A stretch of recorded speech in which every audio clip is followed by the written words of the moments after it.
Maxwell, we've gone country this week. We have gone a little country, Sam. Yee? Ha. Nice. We finished each other's. Sandwiches. Yes. Yeah. Wyatt Flores, sir. We were joined by Wyatt Flores just before he kicked off 2 nights here in Brizzy on his Bucking Bin Chicken tour, which is a fantastic name. That's a great name. Great name. We've got some merchandise in the studio. Signed, sealed, delivered by Wyatt himself, which is fantastic. Signed, sealed, delivered. No. I'm yours. Why yours? But we did have a chat with him at Catalog Music here in the Valley. A great chance to, he was doing a bit of meet and greet with some fans. So we had almost a bit of a live audience, but not really. They were looking at you pretty harsh. Like whenever you'd ask a question about, when is he going to wrap this thing up? there was a bit of that actually. They're like, brother, we get it. You interviewing him. Shut the fuck up. But he was honestly just such a lovely guy to have in the I was going to say the studio, but in at Catalog. In the store? I want to give a special shout out. If you are listening to this, I highly recommend going and watching to catch his hat, which was just an absolute treat. An Australian special. An icon, if you will. It was about arachnids, was it not? It was about arachnids. I thought so. Yeah. Should I intro you, sir? Let's throw it, Sam. Good afternoon, Max, and please welcome us to the interview. We are here at Catalog Music with Wyatt Flores. Welcome to the show, mate. How you doing? Wow, dang good. How are you? Very well, thank you. Thanks for asking. We like to start the show the same way every week, which is to find out what you're listening to. So what's been spinning in your playlist? All right, let's see here then. I know for dang sure I've been listening to Nolene Hoffman's Dublin Blues cover. Oh, nice. Time Goes On, Coetzel. Mm-hmm. Also been listening to Mutt by Leon Thomas. You know what? Banger. Absolute It's actually a banger. There's another one called Don't Kill the Party by Ty Dollar. Oh, yep. And let's see, what's another one in here? Maine by Noah Khan. You know what? That's a good spread. Mm-hmm. That's a good little spread of stuff. My music taste is real crazy. Well, good. That's what I want to hear. Yeah, absolutely. Because that brings us to our first question, which is your music taste is pretty crazy. And, it is. You've dabbled in a lot of genres like in your music as well. But take us back to the beginning. What was playing on the Flores household's like tape deck back in the day? What was on your iPod when you were a teenager? What kind of led you in? Well, the iPods that I had were passed down from my parents. So Nice. My mom's would have a whole bunch of Alan Jackson and George Strait and Vince Gill. My dad, on the other hand, his iPod had a whole bunch of blues. So it was Stevie Ray Vaughan, Los Lonely Boys, Eric Clapton, a whole bunch of ZZ Top and things like that. Now, however, my sister, she was huge in the pop and rap world. So it was a whole bunch of Lil Wayne and everything else you could ever think of. But she was also the one that kind of kept me up to date with things that were going on in Red Dirt. So that my variety is everywhere. It's kind of insane. Yeah, and we hear that you are a big fan of the band Pine Grove. Yes, I am. I'm a huge fan of Pine Grove. Yeah, it's actually funny. Jay, who works at my label or Island Records, he worked for another label at the time, and when I sat down with him, he's like, "You have to listen to them." Well, of course, I forgot about it because that's just who I am. Yep. Later on, time goes by. He's now working for Island when I signed with him. And he's like, "Did you listen to Pine Grove?" And I was like, "No." And then it took like another year later until I finally listened. And now I listened to that. What is the Blue album? I can't remember. Not Manifest. That's the one that's half and half. What's the other? What's the? Shoot. Sam's going to quickly run it. Come on. Someone's got to handle this for us. Yeah, Skylight. I listen to that album at least twice a week, top to bottom. All right. Well, I mean, I would say that's a fan. Yes, I'm a huge fan. Better late than never. You're making up for lost time. Absolutely. Now I'm promoting them. Everyone needs to go listen. Do it now. Don't wait 3 years. Gosh dang. The other part of kind of I suppose the inspiration behind your sound is the town of Stillwater, Oklahoma, where you're from. Absolutely. Which, as you mentioned before, Red Dirt music is kind of this mixed mash blend of country and folk and blues and rock and roll and a whole heap of other influences. Mm-hmm. A lot of, Oklahoma as a state, broadly is a crossroads between a lot of influences and culture, but Stillwater seems to kind of amplify that times 100. What about the town kind of makes it that perfect melting pot for all those sounds? It's definitely the college because it is a college town. So there's a whole bunch of, back in the days when Red Dirt was really kind of starting, is a whole bunch of songwriters that were, college age kids. And then the town had bars. So people were just playing at the bars all the time, showing their new songs. And that's really what started it. And it was people from all over. And but that's where the heart of Stillwater really began. And then it's crazy though. You go through the list of everything else of who's been there and whatnot, but a lot of people forget that All American Rejects was actually from there. Yeah. From Stillwater, born and raised. As far as I know, born and raised. But yeah, it's just kind of crazy to see how many styles have came out. I mean, you got Garth Brooks and All American Rejects, and you're sitting there going, how in the world did that happen? So, and then then here I am. I'm in Brisbane bigger than right all now. of them. Yeah. No. Garth Brooks never fucking heard of him, and man. my shit don't sound anything like their stuff. So it's crazy. But yeah, there really is a huge heart for music over there. Yeah. Is it? I suppose like being a college town, it's got the bars, it's got the venues that people just want to sit down, have a beer, listen to good music, and just you talk to a lot of artists who come from those kind of towns where there's a great live scene, and they say that gigging in those kind of towns and in those kind of venues really makes or breaks you. Like early on if you can do it. Is that the kind of those are the kind of venues that do that? Because once you start getting a fan base, people care. Yes. But before then, oh yeah, dude, I have like they're sitting there going, we gotta listen to this guy. I'm sitting there going, I have to play for y'all for 3 hours because y'all are I can't even hear myself because they're just talking like crazy. But then all of a sudden it starts flipping, and that's kind of when I knew, is when they started paying attention, and all of a sudden people weren't sitting in the back and they'd come to the front of this little tiny stage, and I was like, oh. So that's what that feels like, and then it just takes off. Yeah. Did you have any of those like regular barfly kind of people who are rocking up and then eventually you won them over and you could see that change in their face? Yes, absolutely. There was, of course, I got my friends, my family showing up and they're like, yeah, buddy. Yeah, you're doing great up there. Oh, God, I've heard this song 50 times. Anyway, and then you have others that just randomly walk in and they're like, they come up to you after and they're like, man, we really love what you're doing. I've never heard anyone sound like you or things like that, nice compliments, and then you see them the next time, and then you're like, okay, it's starting to snowball, and then, yeah, now it's crazy where I'll notice a fan that's been to 12 of my shows, and they are parked right in the front. They show up early, they're right there, and I'm like, oh my God, and I'll come up to them during mid-song, and I'll be like, how are you? Well, you hear that, people? If you want the shout out, be there front center, be front row. Don't waste time. I do usually remember. I'm pretty good. Getting into your music though now, one of the things that we kind of love most about the Wyatt Flores sound is the fact that there's so much texture and soundscape to kind of the music you create. It's not just the instrumentals of the song itself. It's more what the picture you're painting with everything. So for instance, like a great example is in Holes from the Life Lesson EP. Before the guitar comes in, there's this kind of like almost bois sound, and it feels like there's the crickets in the background, and there's a kind of electronic whir.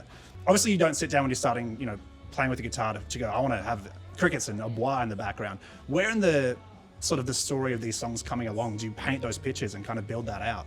Man, well, especially with that one, I'll tell you the story behind Holes. Yeah. I quit my job.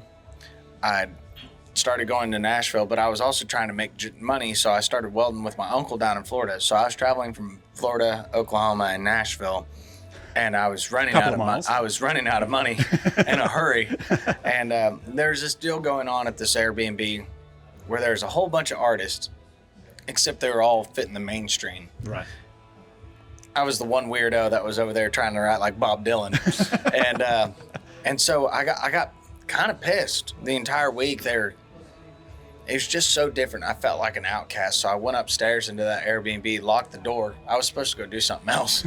And I was like, I'm going to disappear. I looked out the window and I seen grass coming up out of the concrete.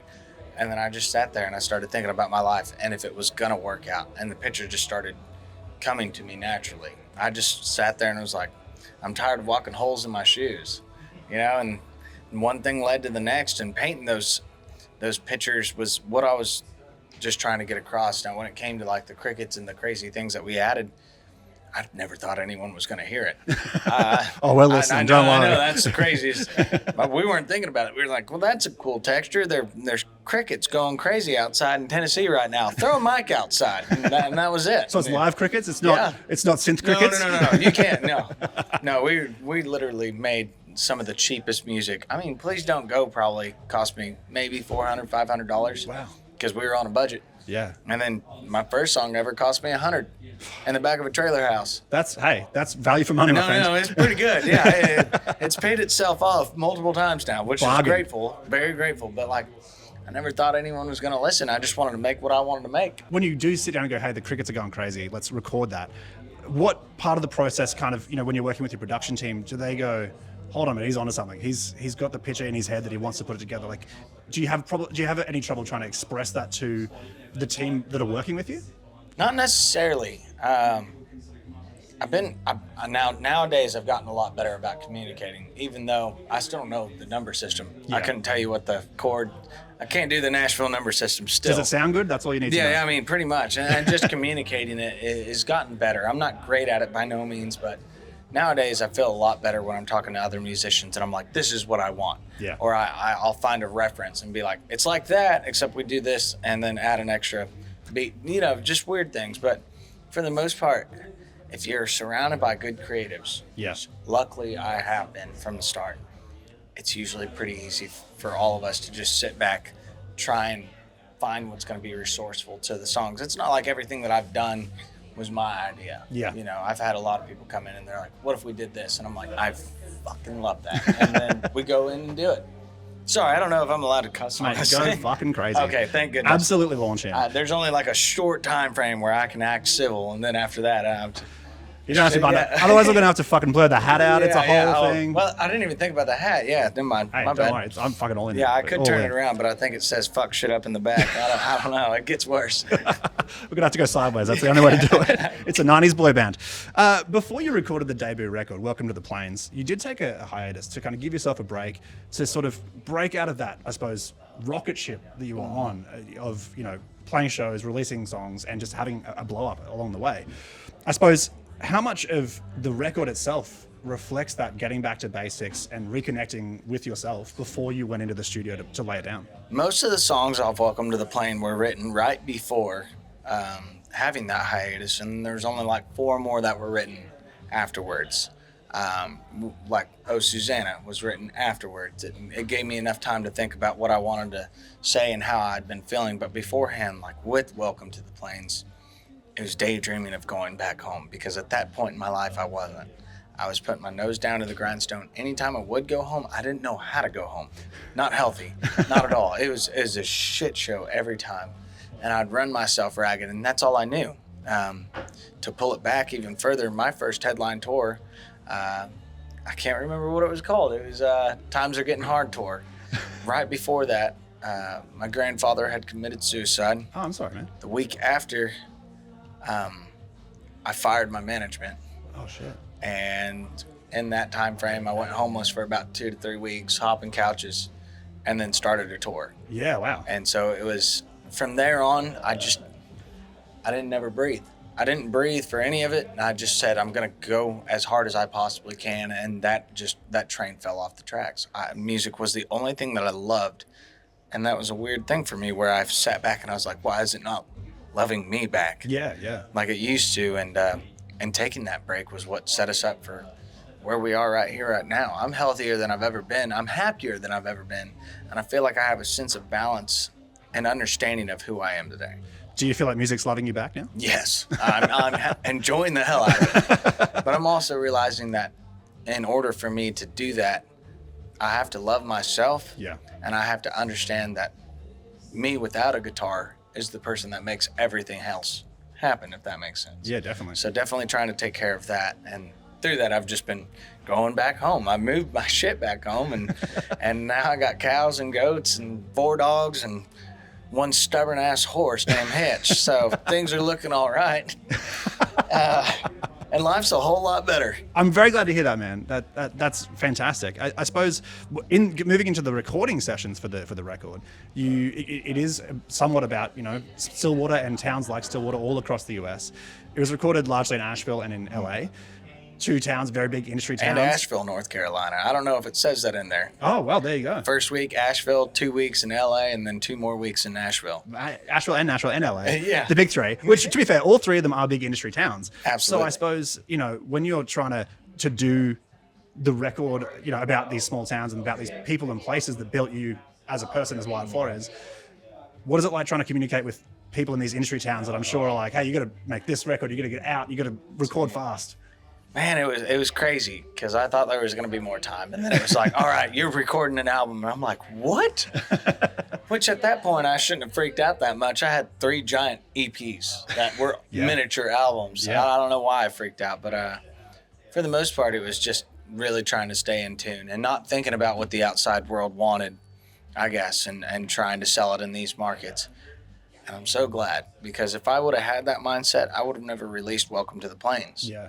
Welcome to the Plains is so regional for where I come from. You know, the Plains are a flyover state, so no one's, you know, there for miles. You'll have little tiny cities, but nothing crazy. And I'm so glad that I didn't think that way. And I sat there and thought, what do I want to say? What do I have to say? And through that, every single night, people go crazy for Welcome to the Plains. I never thought anyone would care. I'm talking about a place that catches on. Heck, a quarter of Oklahoma's on fire right now in the Panhandle. Oh, fuck. I never thought anyone would care to hear my stories about that, but truthfully, it's about trying to make it out.